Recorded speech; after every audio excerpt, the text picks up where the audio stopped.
Folks, this is D Maxwell 817.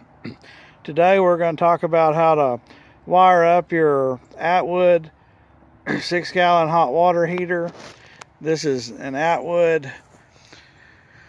model number GC6AA-10E. It's replacing a GC6AA-9E, which is this one here. This one here shorted out and got a leak on the back. The thermostat sensor shorted out right here, and we had to replace the tank. I tried to JB weld it, and it kept leaking over a period of time, so I just decided to go ahead and replace it with the new one, which is this one here. And if you notice, the new one, the old one had high voltage. This is 110 volt, had an on and off switch right here. This turned it on and off on the electrical side. You had a switch inside on the wall for the propane, that you switch it on or off for propane. And this one here, the new one, does not have this switch. If you notice right here, it does not have a switch. And your wires, instead of being wired up internally like here, they would go through this hole here, be wired up with wire nuts. Here they're wired up outside. This is a relay switch now, and this box right here is a relay switch. I went ahead and replaced the nipples, as you see off the old one. I went ahead and swap the nipples over. And on the new one, if you'll notice, there's a green, which is ground. This is your wire right here for your light. This is like a, it's called a remote lockout switch right here. This is your wiring diagram. And so this is for your remote lockout switch. So this is going to go back to the blue wire that was on. This one right here is your orange, is your gas. This is orange is for your gas, for your propane. This is going to be your new electrical wire. So you're going to have some new parts to wire this new heater up, because if you see, it's a 4-wire setup. Okay, the old one was a 3-wire, had these 3 wires, had this green, which is your ground, had this remote lockout right here, that's that lockout light, and this one is your brown. This was control your, turn on your propane, your igniter, everything for your propane here. So this was a 3-wire setup. It will not interchange exactly with this one without adding a switch. These are the parts you're going to need. You're going to need a new on and off switch.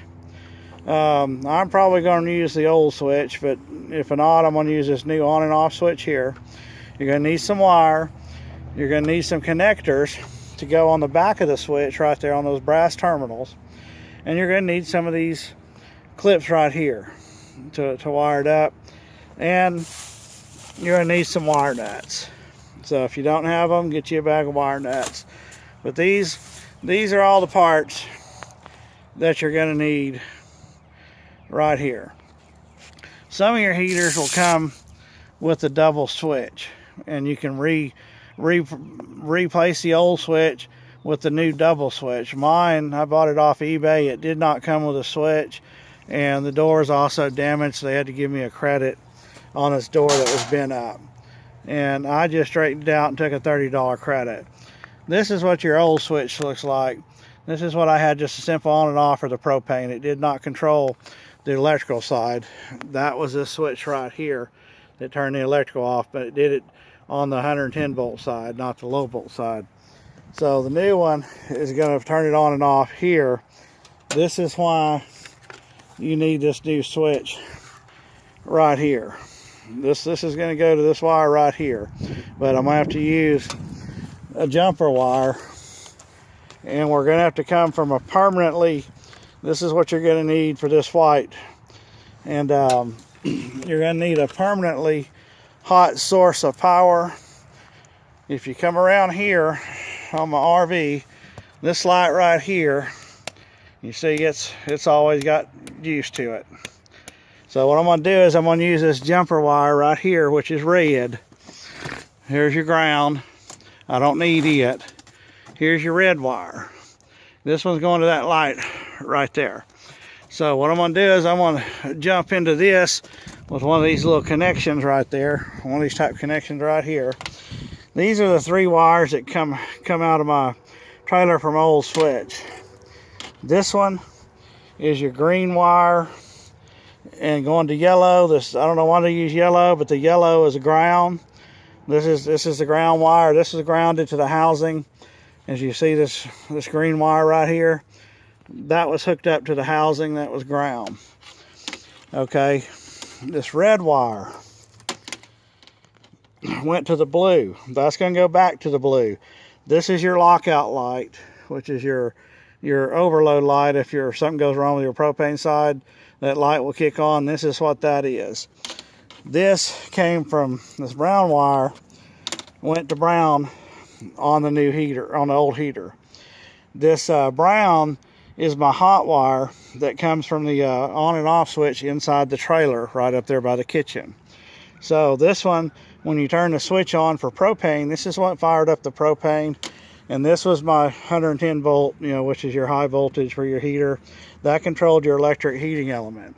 Now again, these instructions, this is a hole, and this wire is going to be tucked way back up in the hole back there. So let's just go ahead and put it back where it goes. That one's going to be wired up after I shove the heater in. And I'm probably going to go ahead and wire these after I put the heater in, just because it'll be a little easier, because everything's long enough to reach back there. So I'm going to go ahead and tuck these back in out of my way. So I'm going to go ahead and mount this wire. You're going to see in a minute we're going to get this mounted. So I'm going to go ahead and get paused, and we're going to get set up.